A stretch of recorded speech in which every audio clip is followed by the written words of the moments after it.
grand dialogue. Sigeka Foba. Edouani wa Makaran. Le grand dialogue, l'émission de débat de Studio Tamani sur votre radio. Chaîne Nibéro. Haloud Mauni. Chaîne Nibéri. Sigeka Foba. Le grand dialogue. Le grand dialogue. Mesdames, Messieurs, bonsoir. Nous sommes mercredi 25 mars 2015. Bienvenue à cette émission. Et vous qui nous recevez chez vous, merci bien de nous recevoir donc chez vous. Nous réfléchissons aujourd'hui sur la visite du président Ibrahim Boubacar Keïta en Algérie. Nous ferons avec nos invités le bilan de cette visite et que faut-il retenir de la coopération entre les deux pays. Et enfin, le volet éducation. L'Algérie contribue à envoyer un fort contingent d'étudiants maliens étudiés donc dans le pays. Nous sommes avec Alkadi Touré de l'URD, une partie de l'opposition. Kassi Kasselma, journaliste algérien, sera également avec nous en ligne depuis Alger si tout va bien. Nous avons un journaliste malien avec nous, Maman Sissé, de l'Indicateur du Renouveau. Je suis Famoussa Sidibé, Nouhoumdire est à la technique. Le président Ibrahim Boubacar Keïta a entamé donc depuis dimanche une visite en Algérie. Alors cette visite se déroule au moment où il y a justement un blocage dans les pourparlers, avec blocage dû notamment à ce refus de parapher le document, le préaccord par la coordination des mouvements armés de l'Azawad. Alors cette visite annonce-t-elle la fin donc des pourparlers ou une tentative de déblocage du président Ibrahim Boubacar Keïta? Nous allons donc voir tout ceci avec nos invités. D'abord avec vous, Alkadi Touré de l'URD. Vous êtes député de l'URD. Dites-nous, quel peut être le bilan de cette visite du président en Algérie? Merci beaucoup, M. Sidibé. Bonsoir à tous les auditeurs. Bon, moi, je ne peux pas faire le bilan d'une visite d'un président parce que dans tous les cas, je ne connais pas son programme. Mais ce qui est certain, la visite du président de la République en Algérie, moi, je crois que c'est une très bonne chose parce que d'abord, c'est de son devoir d'aller et quand même remercier les autorités algériennes pour tout ce qu'elles ont fait. Parce que vous pouvez, on peut ne pas réussir. Mais l'essentiel, c'est que pendant tout ce temps, sur leur pays, le peuple algérien a accepté que des négociations pour une paix durable au Mali se tiennent sur leur territoire. Je crois que c'est une chose à saluer. C'est absolument de son devoir, donc, en tant que président de la République, d'aller. Et ensuite, il y a des problèmes. Donc, le négociateur principal étant Alger, je crois qu'il est obligé d'aller pour arrondir les angles, voir comment est-ce qu'on peut sortir de crise. Donc, je crois que c'est une très bonne visite. Je crois que, quel que soit le résultat, le bilan comme vous le demandez, c'est une très bonne chose parce que c'est une démarche. Il faut toujours partir par la diplomatie aujourd'hui parce que dans tous les cas, je crois qu'on peut revenir 1000 fois dans les pourparlers, dans les négociations, ça n'aboutira à rien. Parce que moi, je vous ai dit, les mouvements armés, ils ont placé la barre très haut. Parce qu'ils demandent du fédéralisme. Le fédéralisme, c'est entre deux États. Ils demandent de l'autonomie. Ça a toujours refusé partout, dans tous les accords, et même dans la feuille de route. C'est ce qu'on ne comprend pas. S'ils avaient dit quelque chose qui n'était pas l'autonomie ni le fédéralisme, je crois qu'en ce moment, on peut encore en parler. Mais on n'a pas eu d'accord. Obligatoirement, il faut qu'on trouve un accord. Donc, aller discuter, aller partager le point de vue du gouvernement de la République du Mali avec les autorités algériennes qui sont partisans, qui sont partis. Hein. L'Algérie est partie dans ce parce que c'est aux frontières. Voilà, tout ce qui se passe là, ce n'est pas gratuitement que l'Algérie s'y met là, c'est parce que l'Algérie est concernée. Et tous les pays frontaliers, que ce soit la Mauritanie, que ce soit le Niger, c'est des pays concernés. Ils doivent s'impliquer. Voilà, ils doivent s'impliquer obligatoirement. Donc, aller pour arrondir les angles, je crois que c'est une très bonne chose. Et je souhaite simplement qu'ils puissent convaincre les autorités algériennes à ramener nos frères. Nos frères, je le dis bien, moi, c'est mes frères. Moi, je n'ai rien contre la rébellion, mais c'est une manière. Vous procédez par les armes, je veux aller par le verbe. Je crois que c'est chacun à son droit.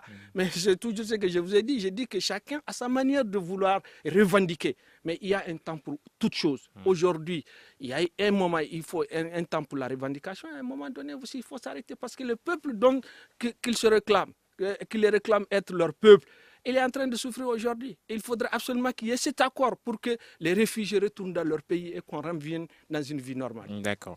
Alors, nous avons en ligne, on me fait signe que nous avons Kassi Kasselma, journaliste algérien, journaliste à Internews.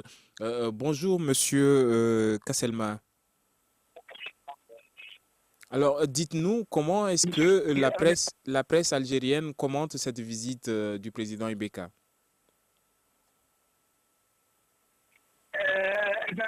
Tout d'abord, bonsoir, chers amis maliens, bonsoir, chers auditeurs. C'est avec un grand plaisir d'intervenir à partir d'Algérie pour commenter cette première visite depuis le parade à Alger et des accords intermaliens. Bon, c'est une visite d'abord qui permet au chef d'État et de se concentrer sur plusieurs questions d'intérêt commun, entre autres celles liées à la paix, la sécurité et la coopération dans la zone sahélo-sahélienne.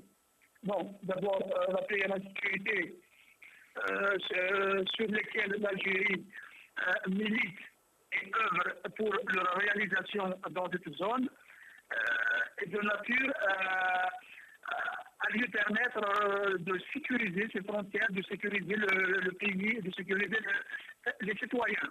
Donc, c'est la raison pour laquelle l'Algérie s'intéresse de très près à l'évolution de la situation au Mali.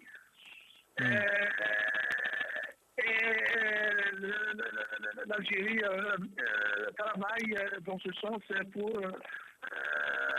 aboutir et pour parvenir à la cessation des hostilités, à l'entente nationale entre toutes les parties maliennes en conflit. D'accord. Alors nous allons vous permettre juste de vous isoler un tout petit peu. Nous avons du mal à vous entendre. Donc avec le studio, peut-être que le studio va vous rappeler pour que nous vous entendions un peu mieux. En attendant, Maman Cissé, faut-il interpréter cette visite comme un remerciement qui met fin donc c'est pour parler en Algérie? Non, je ne pense pas. D'abord, remercie les auditeurs qui nous suivent en ce moment et dire c'est un plaisir d'être sur ce plateau avec l'honorable. Eh bien, je pense que c'est pas une visite de remerciement, c'est une visite peut-être pour recadrer parce que qu'on le veut ou pas, quelque part il y avait un échec dans leurs désaccords. Et n'oublie pas aussi que depuis un certain moment, au niveau de la diplomatie, quand on voit certains pays comme le Maroc, on a l'impression que l'Algérie, à un moment donné, est arrivée à se dire, écoutez, je fais trop. Donc, le président, il est parti, pas pour le remercier, mais peut-être pour recadrer. Alors, le choix de l'Algérie en lieu et place de la CEDEAO, est-ce un échec de l'institution Al-Kadi Touré de l'URD? Bon, non, ce n'est pas un échec. Vous savez, c'est-à-dire, chacun a sa manière de comprendre les choses. Je crois que quelle que soit la personne qui va réussir un accord pour ce pays et la paix pour le Mali, je crois que cette personne est la bienvenue. Moi, je crois que ce n'est pas ça. C'est une question simplement d'approche. Si le gouvernement a estimé que l'Algérie pouvait mieux jouer le rôle que le Burkina, le Burkina, mais moi, je ne vois pas le problème. Mais dans tous les cas, moi, je dis, c'est-à-dire que ce soit l'Algérie, que ce soit le Burkina, que ce soit la Mauritanie, mais dans la crise du Mali, il y a quand même des choses que nous ne comprenons pas. Parce que si vous voyez que des rebelles puissent déstabiliser un pays, il faudra absolument qu'ils aient une base. Voilà. Il y a beaucoup de questions quand même aussi incomprises, que ce soit du côté de l'Algérie ou bien du côté de la Mauritanie. Mais moi, je sais quand même que c'est toujours comme ça. On n'a pas le choix. Peut-être qu'il y a certaines considérations que nous ignorons. Et comme je l'ai dit et je le répète aujourd'hui, il y a toujours des non-dits dans la crise du Nord. Peut-être que nous ne pourrons jamais le savoir. Mais il faudrait absolument qu'on comprenne que quelle que soit la personne, quel que soit le pays, quels que soient les pays qui vont réussir cette paix pour le Mali, je crois qu'ils ou elles seront les bienvenus.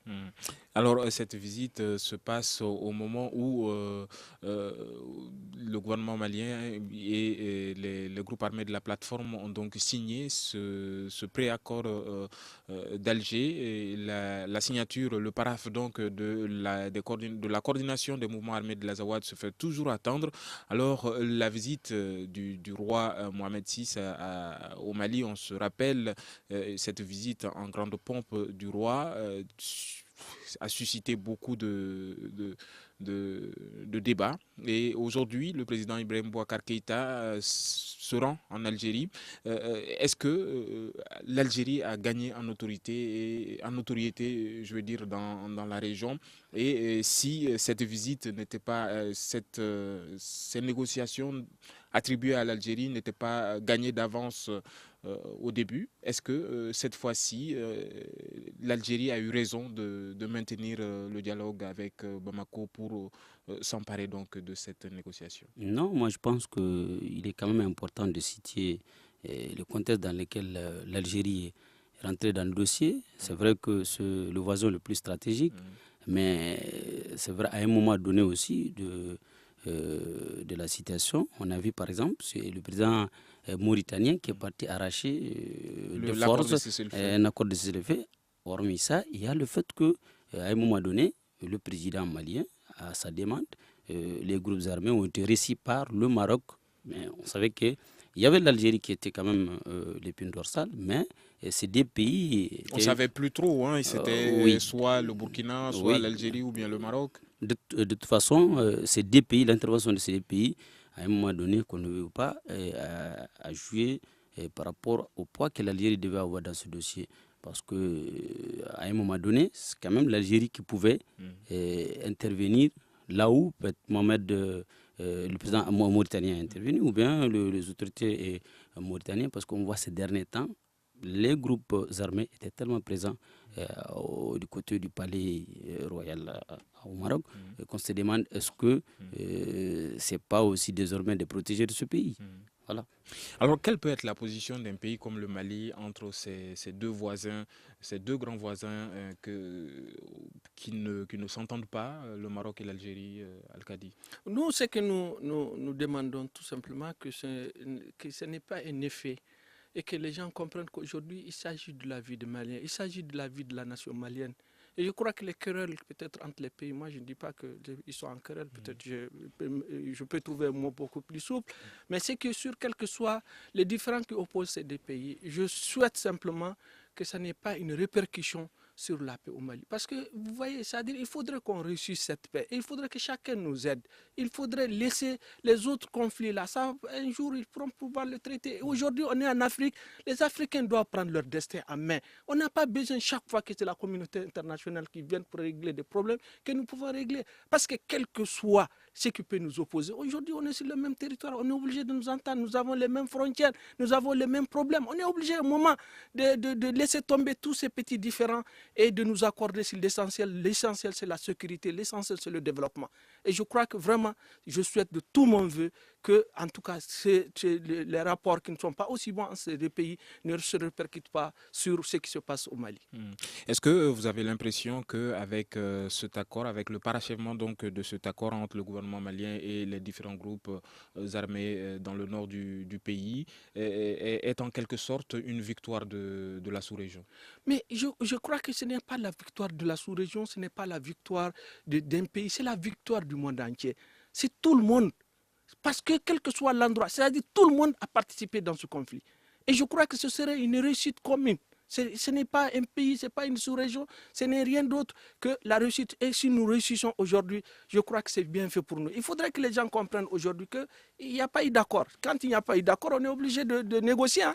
Quelle que soit la forme de négociation, on est obligé de négocier. Parce que la finalité, c'était qu'au sortir de machin du dernier round à Alger, qu'il y ait des congratulations et que les gens viennent vraiment s'embrasser, pleurer et signer cet accord. Malheureusement, nous n'avons pas réussi. Et je demande encore à nos frères de revenir à la raison. Parce qu'on ne peut pas continuer. Hein. Parce qu'on ne peut pas continuer. Leur peuple même qu'ils défendent aujourd'hui arrivera à un moment à s'interroger pour qui ils luttent. Parce qu'il faut arrêter. Il faut arrêter les souffrances de ces populations. On ne peut pas les arrêter en continuant toujours à demander, à placer la barre haut, à demander des choses qui, au départ, vous a été dites que ces choses-là sont impossibles. Et si on continue à les réclamer, ça veut dire que vous ne voulez pas venir à la paix. Nous allons observer quelques secondes de pause avant de retrouver nos invités pour la suite de ce débat qui réfléchit donc sur la visite du président Ibrahim Boubacar Keïta en Algérie. Vous écoutez Studio Tamani. Votre avis nous intéresse. Écrivez vos commentaires et suggestions sur la page Facebook et dialoguez avec nous. Studio Tamani, c'est aussi les réseaux sociaux. Notre page Facebook et notre compte Twitter sont à votre disposition pour toute réaction éventuelle à ce que vous entendez des programmes de Studio Tamani. Nous réfléchissons aujourd'hui sur la visite du président Ibrahim Boubacar Keïta en Algérie. Alors, nous allons voir avec notre confrère Kassi Kasselma, journaliste algérien. Malheureusement, la ligne n'est toujours pas bonne. Alors, nous restons donc ici. La coopération entre les deux pays, l'Algérie et le Mali, comporte divers enjeux, notamment dans le domaine de la sécurité. Sur quoi ces échanges peuvent-ils aboutir en termes de coopération sécuritaire, Al-Kadi Touré? Moi, je crois que l'Algérie est une puissance au niveau de cette partie de l'Afrique. C'est une puissance. Vous voyez, c'est comme je vous l'ai dit. J'ai dit aujourd'hui, si l'Algérie, la Mauritanie et la France se donnent la main, veulent absolument que le Mali sorte de cette crise, le Mali va sortir de la crise. Parce que dans tous les cas, l'Algérie, c'est un grand pays, c'est un pays qui a suffisamment de moyens, et c'est un pays qui est rompu quand même à la guerre, parce qu'on sait comment ils ont eu leur colonisation. Donc, ils ont vaincu la colonisation. Donc, vous voyez, ça pose... dans tous les cas, je crois que si l'Algérie se met, si l'Algérie joue franc jeu avec le Mali, je crois que tous ces problèmes-là, un jour viendra où on va dire que ça s'est passé. Alors, nous avons tenté d'inviter la majorité présidentielle à cette émission, mais malheureusement, pour un problème de calendrier, les responsables n'ont pas pu effectuer le déplacement. Alors, on me fait signe que Kassi Kasselma, journaliste algérien à Internews, est en ligne avec nous. Vous êtes en ligne? Oui, bonsoir, chers amis, bonsoir, amis auditeurs, bonsoir bonsoir à toute l'équipe. Alors, Kassi, à un moment, on vous a perdu, mais là, il me semble que la ligne est meilleure. On le disait, les enjeux de la coopération entre le Mali et l'Algérie sont énormes. Les diplomates algériens enlevés à Gao restent toujours sans nouvelles. Donc, les familles restent sans nouvelles donc, de ces diplomates. Dites-nous, comment est-ce que les Algériens voient tout cela? De quel œil est-ce que vous voyez tout ça? Eh bien, d'abord, nous, les Algériens, qui partageons avec nos frères maliens les frontières terrestres, et nous partageons aussi beaucoup d'aspirations, beaucoup de choses, beaucoup de questions liées à la sécurité, au développement. Donc, nous, en tant qu'Algériens, nous avons l'œil et l'oreille sur tout ce qui prévaut dans cette région frontalière. Ceci dit que nous avons toujours eu un intérêt particulier à ce qu'il y ait la paix et la sécurité, mais aussi la stabilité de ce pays, frère et ami. Et la question des diplomates enlevés à Gao? Les diplomates algériens sont libérés. Alors, et la suite de cette coopération? Eh bien,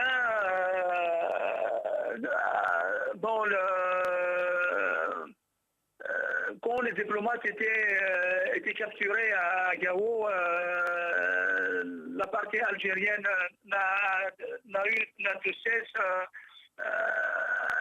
jamais cessé à consulter, à concerter la partie malienne, très au fait de l'actualité. Les amis maliens ont joué un rôle prépondérant, un rôle très primordial dans leur libération. Donc, ce qui fait que les Maliens et les Algériens ont toujours un dénominateur commun qui est la nécessité de rétablir l'ordre et la sécurité. Merci beaucoup, Kassi Kasselma, journaliste algérien à Internews. Vous restez avec nous pour la suite donc, de cette émission. Alors, Maman Sissé, vous êtes journaliste à l'Indicateur du Renouveau ici au Mali. Dites-nous quelles peuvent être les responsabilités des deux pays, cette fois-ci dans la gestion de la sécurité dans la bande sahélo-saharienne. ATT, en son temps, le président ATT avait demandé une collaboration entre les différents pays de cette zone. la Mauritanie avait estimé que le Mali était le ventre mou donc, de cette collaboration. Est-ce que cette fois-ci, avec le président Ibrahim Boubacar Keïta, tout est reparti sur de bonnes bases? Bon, c'est pas comme on le prétend dans l'opinion. Il y a juste un mois, j'ai discuté avec un diplomate mauritanien en place et par rapport à un article que je réalisais par rapport aux groupes armés à un moment donné qui avaient utilisé quand même l'Algérie comme base, et notamment des questions comme les armes qui ont été volées dans les arsenaux laissés par l'armée malienne.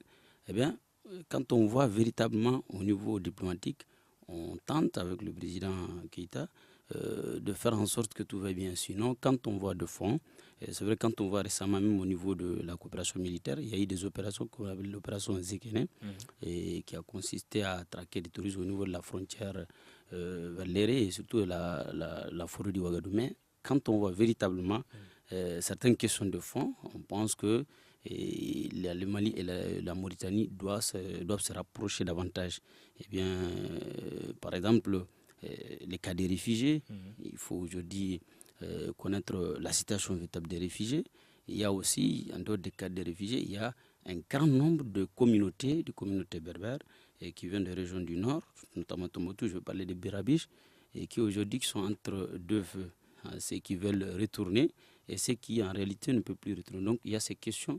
Aujourd'hui, il faut voir la question au niveau de la double nationalité, parce que quand on voit des gens comme les Sanda et autres, c'est des gens qui, en réalité, ils sont algériens, ils sont mauritaniens, ils sont aussi maliens. Donc, est-ce que, dans le cadre de la coopération entre les deux pays, la Mauritanie va faciliter au Mali par exemple d'estrader des terroristes ou bien des gens qui sont supposés impliqués dans des crimes? C'est ces questions, il y a des efforts à faire.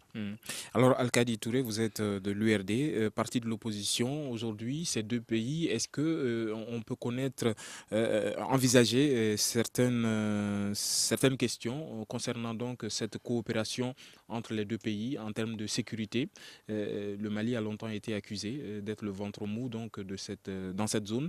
Aujourd'hui, la question djihadiste pose un véritable problème dans le nord du pays. L'Algérie est réputée être un pays qui ne négocie pas avec les terroristes. On l'a vu dans l'attaque du site gazier de d'Inamenas. Le Mali libère certains terroristes. Cela a fait beaucoup de débats, a suscité beaucoup de débats. Est-ce que ces deux pays-là ont les mêmes visions de la question terroriste?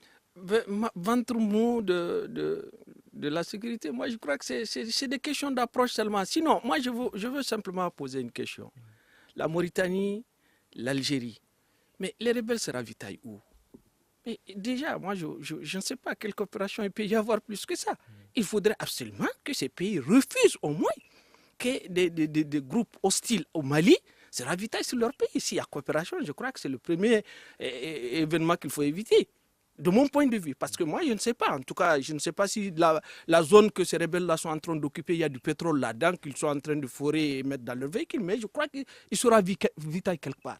Et si ces pays jouent franc jeu, je crois qu'il n'y aura pas ce problème. Et je crois que tous nos voisins proches, à part le Niger, ils n'ont pas joué franc jeu avec le Mali, il faut le dire clairement. Moi, je ne sais pas ce qui arrive, mais ce qui se passe. Mais en tout cas, de mon point de vue, ils n'ont pas joué franc jeu. Parce que dans tous les cas, ces rebelles se ravitaillent quelque part.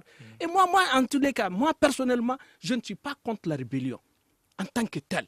Mais la rébellion a été faite pour revendiquer.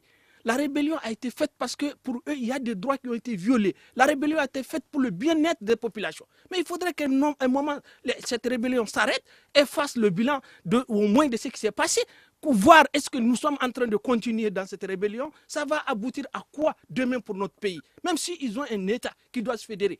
Parce que même quand on parle de fédéralisme, vous ne pouvez pas obliger un autre pays à fédérer avec vous. Le fédéralisme n'est pas une obligation. C'est des gens qui se donnent d'accord, même si l'Azawad était un pays. Donc moi je dis, ces pays-là doivent aujourd'hui laisser le Mali. Moi je dis que le Mali est ventre vous parce que le Mali est un pays pauvre. Le Mali n'a pas les moyens. C'est tout. Si on donnait les moyens au Mali, mais il y avait des vaillants guerriers dans ce pays. Personne ne peut le nier. Mais aujourd'hui, pourquoi on est là? C'est parce que l'armée n'est pas équipée.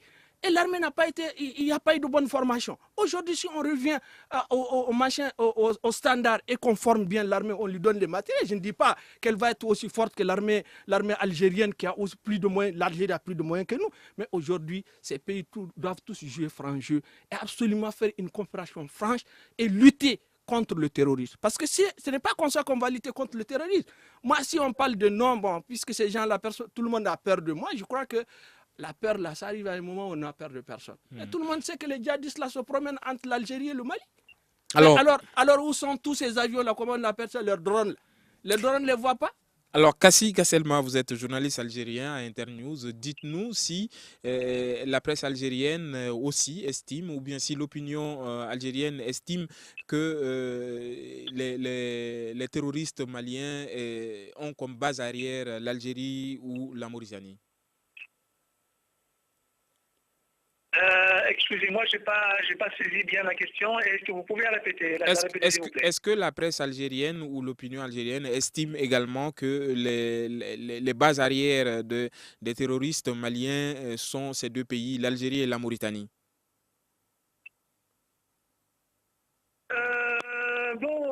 D'abord, nous en Algérie, d'abord nous veillons à ce que d'abord les frontières soient bien sécurisées. Pour les terroristes, dire que tel ou tel pays est la base arrière, c'est trop dit. Et ce n'est pas le moment de situer la responsabilité de tel pays. Maintenant que la Libye se fonde de plus en plus et s'enlise davantage dans l'insécurité, le mouvement des groupes armés, djihadistes ou islamistes ou pas islamistes, mais donc ça devient difficile à contrôler. Les frontières algériennes et l'Algérie partagent les frontières avec le Mali, avec la Mauritanie, avec la Libye, de par leur porosité. Donc l'heure est beaucoup plus se concentrer sur la sécurisation des frontières, pas beaucoup plus spéculer sur les bases arrières, là où se situe, là où elle ne se situe pas. Donc c'est un peu ça. C'est pour ça que l'Algérie s'intéresse d'abord à la stabilité des pays limitrophes atteints, comme le Mali et la Libye, pour pouvoir voir les choses claires, quoi. Alors, merci beaucoup, Kassi Kasselma. Vous êtes journaliste algérien à Internews. Nous allons observer quelques secondes de pause avant de poursuivre avec cette émission qui réfléchit donc sur la visite du président Ibrahim Boubacar Keïta en Algérie. Une réaction, un avis, un commentaire. Réagissez sur la page Facebook de Studio Tamani et restez connectés avec nous. Studio Tamani sur les réseaux sociaux pour vous faire entendre. Les réseaux sociaux et notre page Facebook et notre site web, www.studiotamani en un seul mot.org est à votre disposition pour écouter toutes nos productions depuis la création donc du studio. Nous réfléchissons sur la visite du président Ibrahim Boubacar Keïta qui a démarré donc le dimanche dernier. La visite s'est achevée hier et nous sommes avec trois invités. La majorité présidentielle n'a malheureusement pas pu faire le déplacement. C'est pas faute de les avoir invités pour un problème de calendrier. Ils n'ont donc pas pu effectuer le déplacement. Alors, un fort contingent d'étudiants maliens est en Algérie. Chaque année, c'est des centaines de bourses qui sont octroyées par l'Algérie au Mali. Y a-t-il aussi un devoir de reconnaissance de la part des autorités maliennes vis-à-vis de l'Algérie dans ce domaine? Kassi Kasselma, vous êtes journaliste algérien. Donc, nous parlons donc du volet éducation de cette coopération entre le Mali et l'Algérie. Alors, comment est-ce que la presse commente encore une fois ce fort contingent d'étudiants maliens en Algérie? La presse algérienne et l'opinion, en particulier l'opinion publique en général, s'intéresse beaucoup plus à la reconstruction institutionnelle du Mali, qui permettra au pays de passer le cap de la réhabilitation des vastes zones qui sont en période de trouble. Donc, c'est pour cela que la visite de Bibika en Algérie suscite beaucoup d'attentes, beaucoup d'espoir parmi l'opinion publique algérienne qui s'intéresse beaucoup plus à ce volet-là, à ces concertations entre le chef d'État algérien et malien, pour permettre de trouver une issue à ces embûches sur lesquelles le Mali bute toujours pour se stabiliser, quoi. Merci beaucoup, Kassi Kasselma, journaliste algérien à Internews. Restez avec nous pour la suite donc de cette émission. Alors, Al-Kadi Touré, vous êtes député élu à Diré, député de l'URD. Tous ces services offerts par l'Algérie, est-ce que le Mali en retour a de quoi offrir à ce pays? Bon, le Mali a été d'abord reconnaissant, parce que quand vous n'avez rien à offrir, vous pouvez au moins être reconnaissant. Je crois que c'est normal, c'est la solidarité internationale, c'est comme ça. Les riches doivent donner aux pauvres, et ils doivent les aider. Aujourd'hui, si l'Algérie participe à la formation des jeunes Maliens, je crois que c'est tout à son honneur. Et je crois que la seule chose que le Mali peut donner, c'est que tout ce que l'Algérie peut demander du possible du Malien. Je crois que c'est ça la devise du Mali, on donnera. Mais pour le moment, nous serions reconnaissants et je crois que le peuple malien restera toujours à la disposition du peuple algérien pour tout ce qu'il pourra faire. Parce que petit ou grand, un jour viendra où chacun peut faire ce qu'il peut. Voilà. Alors, Maman Sissé, malgré donc cette crise, l'Algérie n'a cessé de soutenir le Mali, justement dans ce domaine de l'éducation. C'est des centaines de bourses octroyées à des jeunes Maliens tous les ans. Comment voyez-vous ce volet-là? Bon, c'est important dans la mesure où on a vu l'avant-dernière bourse, quand même, des étudiants qui viennent du Nord, qui ont été frappés par la crise. Ils ont pu avoir des débouchés. Moi, je pense que sur ce plan, c'est important. On n'a rien à reprocher à l'Algérie. Et on pense que peut-être, c'est vrai, peut-être c'est un investissement à long terme. Surtout vu tout ce qui se passe au Nord. Et si toutefois l'Algérie apporte son expertise, et ça pourrait changer les choses. Alors, Kassi Kasselma, vous êtes journaliste algérien à Internews. Est-ce que la presse algérienne ou l'opinion estime qu'il doit y avoir retour sur investissement tant l'Algérie a beaucoup donné donc, dans la résolution de cette crise?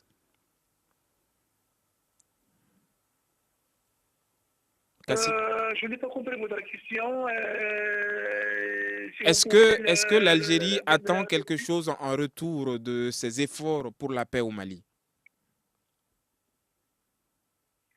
Bon, ce que l'Algérie attend du Mali, c'est que toutes les parties en conflit fassent des concessions, travaillent d'arrache-pied pour justement atteindre cette phase de stabilité pour chaque partie, si le terme est adéquat, les belligérants doivent céder chacun de son côté pour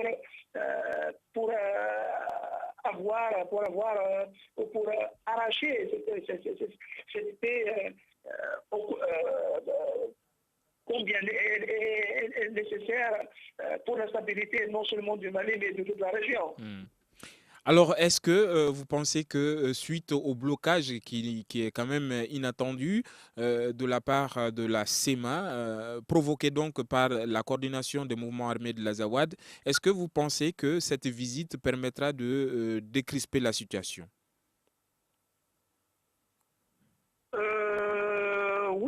Oui, on s'attend à ça parce que le président algérien, qui est déjà un ancien diplomate, qui est déjà un diplomate chevronné. Donc, nous pensons qu'il aura beaucoup plus d'argumentaires à faire valoir et de solutions à proposer pour le chef d'État malien pour par exemple, permettre à l'Algérie d'échanger avec les partis en conflit. Avec la partie du nord du Mali qui souffre de l'isolement, entre guillemets, et parviendra à veiller à son développement, à accélérer des échanges économiques, etc., pour permettre à la région de sortir un peu de cette phase.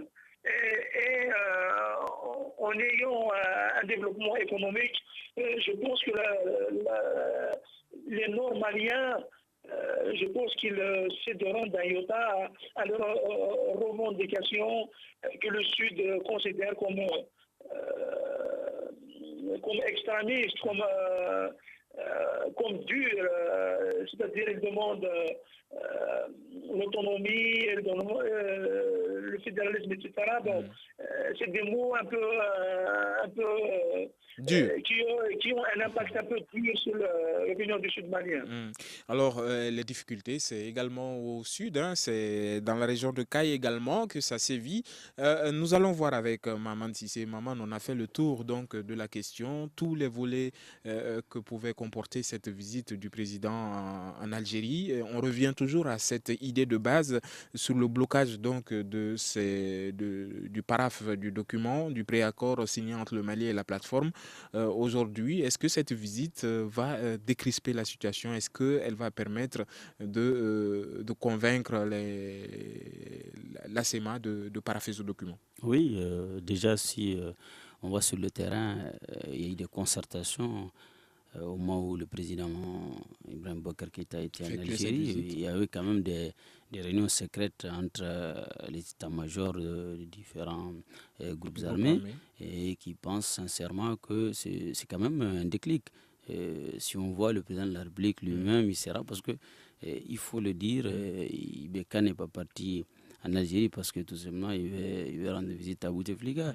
C'est parce que tout simplement il y a un blocage et c'est quand même l'occasion ou jamais de faire sortir le grand jet parce que jusqu'ici, c'est vrai, c'est des gens qui étaient sur place. Il a donné presque la plénitude de pouvoir à son homologue algérien pour discuter, de gérer. Mais aujourd'hui, lui, il devait aller et peut-être ça peut fléchir du côté de la CEMA. Et je pense que c'est important parce que, selon mes informations, bientôt ils se rendront en Algérie pour peut-être rencontrer les autorités algériennes et peut-être parapher. Bon, souhaitons-le. Alors, Al-Kadi Touré, vous êtes de l'URD. Alors, cette visite, au cours de cette visite, le président Ibrahim Boubacar Keïta a eu des mots doux à l'endroit de toutes les parties, notamment de la CEMA. C'est une main tendue. Est-ce que cette visite va faire bouger les choses? Moi, je vous ai dit, c'est-à-dire le président de la République doit aller voir l'Algérie. Parce que dans tous les cas, il a délégué des pouvoirs à l'Algérie pour négocier à sa place. Donc, normalement, il doit aller. Aujourd'hui, on est au bout, il y a un blocage, il est obligé d'aller au moins pour qu'ils échangent, pour qu'ils cherchent quelle stratégie il faut mener aujourd'hui pour qu'on puisse arriver au paraphe de cet accord. C'est ça le problème. Donc le président est parti. Normalement, le président y allait. C'est de son devoir d'aller, de remercier l'Algérie pour ce qu'elle a fait pour le Mali. Quel que soit, même si on n'y a pas eu d'accord. Mais aujourd'hui, il n'y a pas eu d'accord. C'est ça le problème. Et s'il n'y a pas d'accord, on est obligé de réunir toutes les conditions pour qu'il y ait accord. Et c'est la seule solution. Et ce sont ces perspectives qu'il est en train d'explorer. Mais il est obligé d'aller faire le bilan avec son homologue par rapport à la mission qu'il lui a confiée et que l'Algérie a bien menée. Mais vous voyez, à l'impossible, il est tenu. Si l'Algérie n'a pas pu obtenir le paraphe par la CEMA de préaccord, ben, je crois que c'est normal que le président se déplace pour aller voir là où il y a le blocage et mettre la diplomatie en marche. Et je crois que la communauté internationale, c'est là qu'elle doit jouer son rôle. C'est ce que j'ai dit. Parce que tous les problèmes que nous sommes en train de vivre, c'est que moi, je ne comprends pas. Je le dis et je le répète. Je n'ai jamais compris la position de la communauté internationale. Parce que il y a des accords. Vous prenez je ne sais pas comment est-ce que vous appelez ces choses au niveau de l'ONU, mais chaque fois, mais il y a toujours des problèmes et jamais elle ne lève le ton.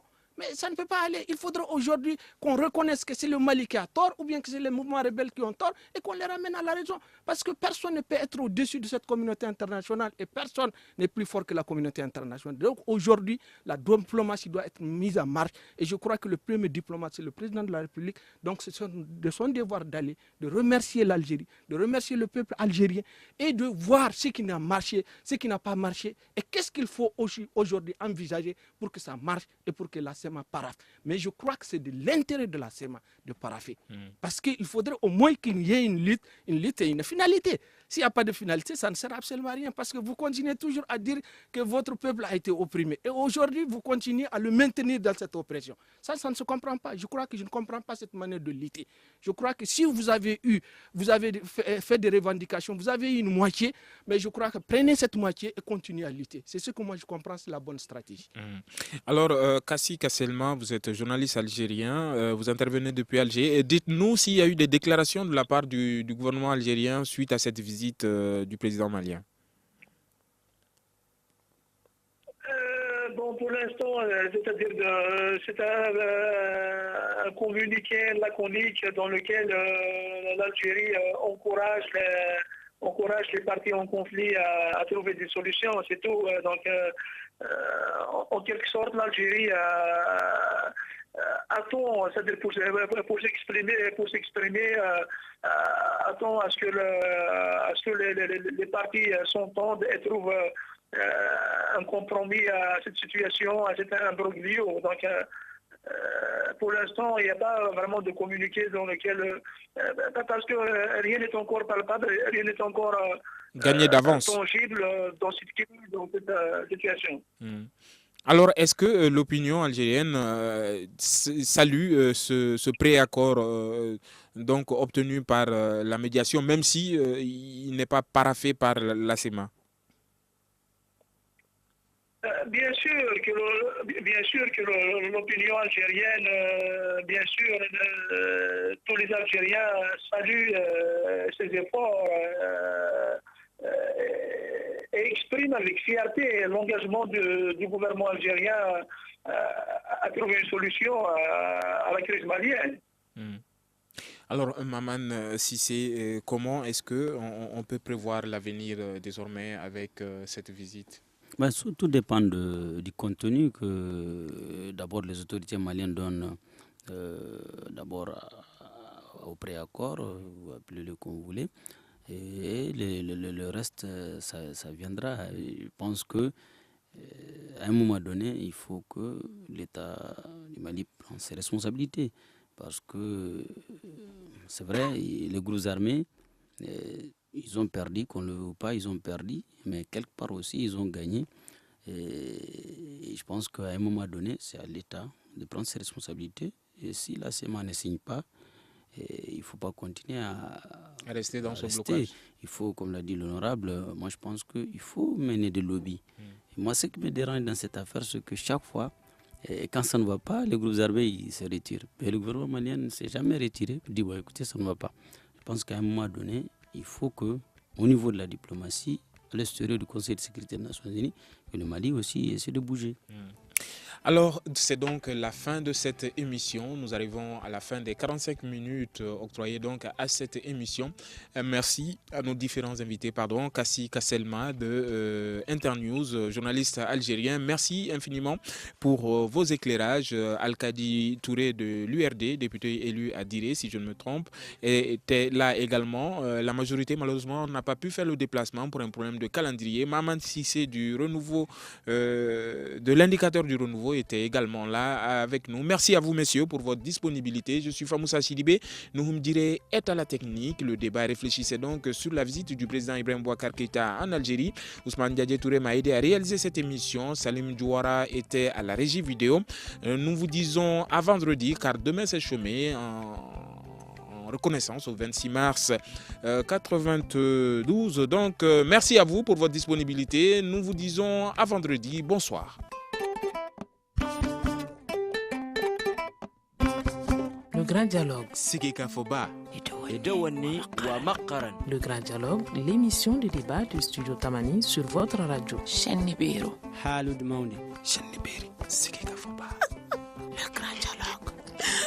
Le Grand Dialogue.